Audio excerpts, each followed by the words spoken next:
I received this question down in my comments a day ago, and I really thought this would make a good video when we're talking about running subs that are specifically designed for ported or meant for ported, or they're so big and so powerful that they really should be ported. Can you run them in a sealed box? And the short answer is yes, if you know what you're doing. And there's a few things I want to talk about with this. And then I am going to actually graph this X to see kind of what it looks like in a sealed box, and then maybe we'll graph an SA sub too. Alright, so he did say he tried the Sundown X physically in a sealed box, and it didn't sound bad at all. And first of all, I would like to say that the X is kind of a funny sub to run in a sealed box, because it really is designed to hit those lows. 20, anything really, it does really well, but like 40 hertz, all the 30 hertz range, the 20 hertz range. It's even good for teens. Of course, you do have to make sure that you design your box properly and you're using the proper power so you don't destroy the sub when you go super low. That being said, the X kind of designed for the lower stuff, and sealed boxes typically don't really perform that well in the low range. So kind of a funny one to run in a sealed. There are probably better options, but can you do it? Yeah. Let's talk about this for a minute. One thing that has to be mentioned is the power handling. So some of these subs, like a Nightshade, if you want to think about, or the Z series, the X series, they are really specifically designed to be ported. And if you put them in a sealed box and you put a ton of power to them like you would in a ported box, the same amount of power you would in a ported box, they are either going to destroy themselves and tear them up. They're basically their soft parts. You're going to probably break the spider, tear maybe the Conan surround, or you're going to destroy your box. You'll actually blow your box apart. So you cannot put the same amount of power when you put one of these in a sealed box. So if you're running this X, this is I pulled up the version 2, the Audio X version 2. It was already in it was already in the database for this. So I pulled that one up to work with today, and that's 1500 watts RMS. You could probably get by with close to that for the X, but if you're trying to do real low stuff, you're definitely probably going to hurt something. I'd recommend probably an oversized sealed box with something like this, and then still reducing the power a little bit. Remember, like the Z series, the current ones right now I think are 2500 watts RMS, and if you put one of those in a sealed box, you probably couldn't. You probably would definitely want to reduce the power by a good maybe 30%. And once again, you still may destroy something. You still may tear. At least it's just a recone. It's a couple $100 recone, but you still might tear up your soft parts, or potentially, like I said, blow your box apart with a sealed box. Now that that's been said, that's the first most important thing, is the power handling. The total Q. So if I look at this, what's fascinating about this is this has an automatic enclosure recommendation right here. And it's already telling me that this XV2 would go really good in basically a closed, which is sealed box, or a vented box. It's, as far as performance-wise and TS specs, it suggests both. Now, the reason Sundown says they don't recommend sealed at all or fourth order is because, like I said, it's got a lot of excursion, and going into a sealed box really inhibits that excursion. And like we talked about just prior, you could damage something on that. But the TS parameters are saying, hey, look, this could actually work in a closed box because it's kind of right in the middle. It's not really far on one side or the other.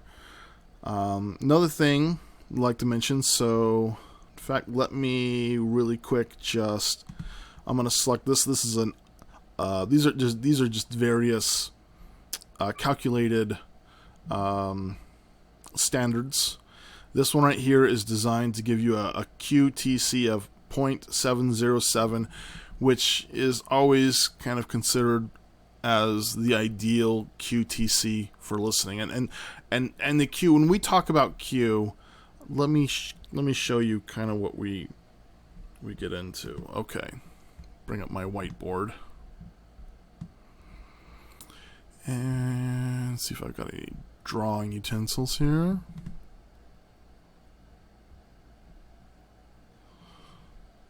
Markup. Okay. So, a sine wave, as you know, kind of goes up and down like this. That's a full sine wave. Now what happens is, let's say your music pushed a sine wave. And it goes out once, your sub maybe moves out and then moves back, and then it wants to return to rest. Well, something with a high Q will actually almost ring, like a tuning fork. And it'll actually kind of just slowly come to a stop. And something with a low Q really wants to just snap back in place as quickly as possible. And so you're gonna either maybe come at maybe a small tail or nothing at all. It just wants to stop. So somewhere in between these is where people kind of like their sub. When it has a little bit of a ringing to it, it almost sounds a little warm, and some people like the sound of having a high Q. This is going to sound a little almost like dry. It's going to be, maybe it'll sound a little more, might sound a little more accurate, I suppose you could say, a little more dry. So low Q, high Q. And so 0.707 is what they say is basically ideal. And so what you'll find typically is kind of a higher Q works better in a sealed box, because the sealed box helps to dampen any sort of resonances, any sort of lingering. The versus a ported box, what happens is if you have a high Q sub in a ported box, it wants to, because that port, it wants to kind of ring out. And it kind of wants to continue with a ported box. With a sealed box, it just dampens it pretty quick. So high Q does better in a sealed box typically. Now, to get this to a Q of 0.707, you need basically, 0.6 of a cubic foot, which is way too small for a 15-inch X. So I just want to say that. Now, if I go ahead and I go, let's say 15-inch X, let's say 3 cubic feet. Now you'll notice the Q goes to a 0.45, which means it's really not going to ring at all. It's going to be pretty accurate. So just something to be aware of. Not a huge deal. In fact, let's go ahead and model this. And I think maybe we could start with as small as a 2.5-inch cubic.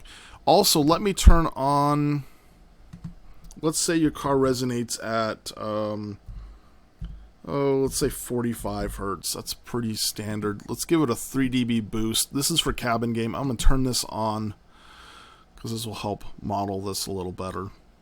So let's do a 2.5 cubic foot box. And we'll draw that, and there you go.